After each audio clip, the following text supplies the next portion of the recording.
Korvac, deceased. Real name, Michael Korvac. Occupation, former computer technician, would-be master of the universe. Identity, his existence was not known to the general public of 20th century Earth. Legal status, citizen of Earth, subject of the Badoon Empire. Former aliases, Michael, the Enemy. Place of birth, North America, Earth, in an alternate future of the 31st century. Place of death, Forest Hills Gardens, Queens, New York. Known survivors, none. Group affiliation, former leader of a band of alien renegades. First appearance, Giant Size Defenders number 3. Final appearance, Avengers number 178. History. Michael Korvac was a highly skilled computer technician of 31st century Earth who offered his services freely to the Badoon, see Alien Races Badoon, when they invaded the solar system in 3007. His superior abilities were recognized by the alien conquerors, and Korvac was soon given the task of overseeing the analytical computer system governing the Badoon Empire on their throne world, Moord. A zealous worker, Korvac collapsed one day while on the job.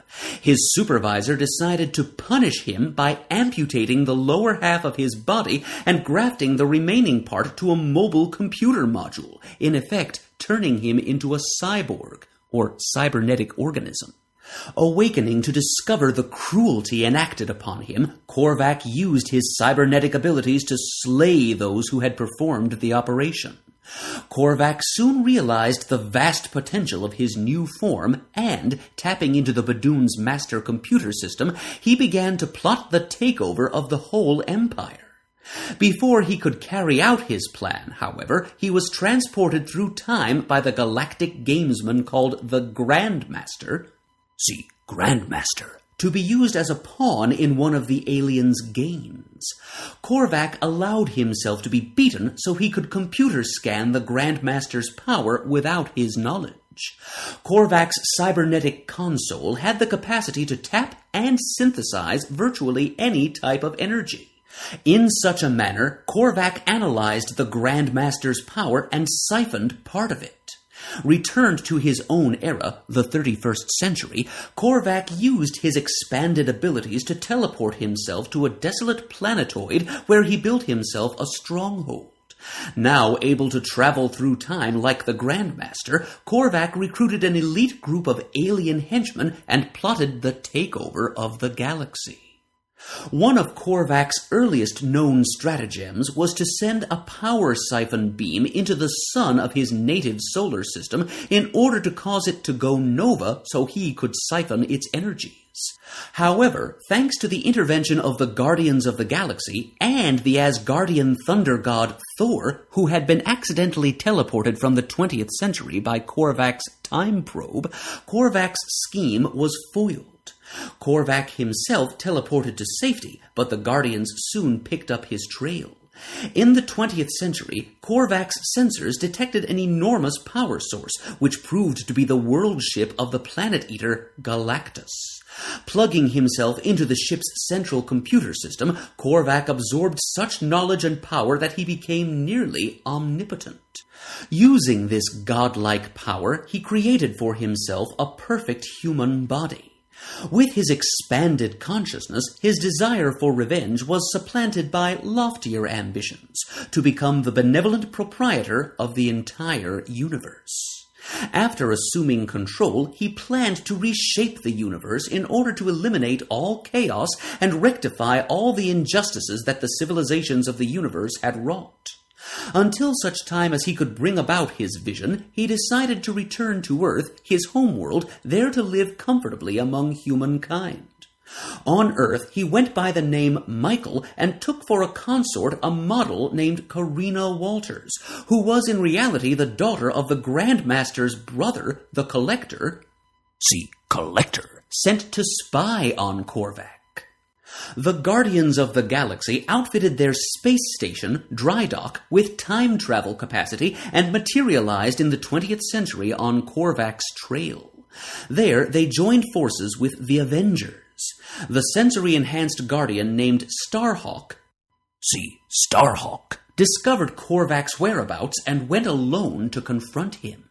In a battle that took place on both the physical and astral planes of existence, Korvac totally obliterated Starhawk. He then restored his foe, atom by atom, to corporeal form so that no one would know of his defeat. The only difference Korvac made in Starhawk's reconstitution was that Starhawk would no longer be able to perceive Korvac's existence in any way. Starhawk was sent away with no memory of what transpired, and Korvac returned to his meditations. The next time Korvac was forced to act was when the Collector began to capture the Avengers to save them from Korvac.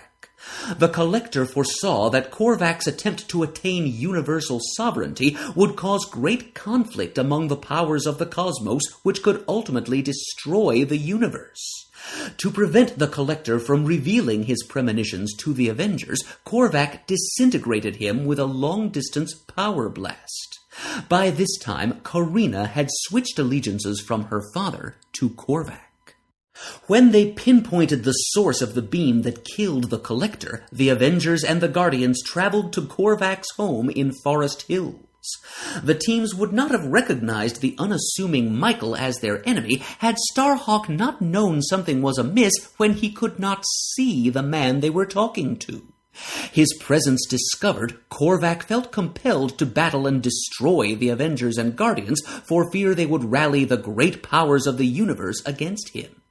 After slaying wave after wave of champions, Korvac looked to his beloved Karina for moral support, and, finding a flicker of hesitation, decided to end his life rather than continue on with a hopeless battle against the universe. Enraged, Karina lashed out at the survivors until she too realized the futility of it all and committed suicide. In the instant of his death, Korvac magnanimously restored to life all of the Avengers and Guardians he had slain. Moondragon, one of 2 survivors of the carnage, explained to fellow survivor Thor that she had telepathically been in rapport with Korvac and believed him not to be evil, by her definition. Height, in human form, 6 feet 3 inches. Weight, in human form, 230 pounds. Eyes, blue. Hair, blonde. Powers. In his ultimate form, Michael Korvac possessed cosmic power on a vast scale, making him appear to such earthly gods as Odin and Zeus, and such alien entities as Galactus, the Collector, and the Grandmaster. Among the multitude of ways in which he could manifest his power were the resuscitation of life force, time travel, astral projection, long-range energy bombardment, and telepathy. Capable of absorbing power from any source, including the abilities of his foes, Korvac had the potential for infinite power.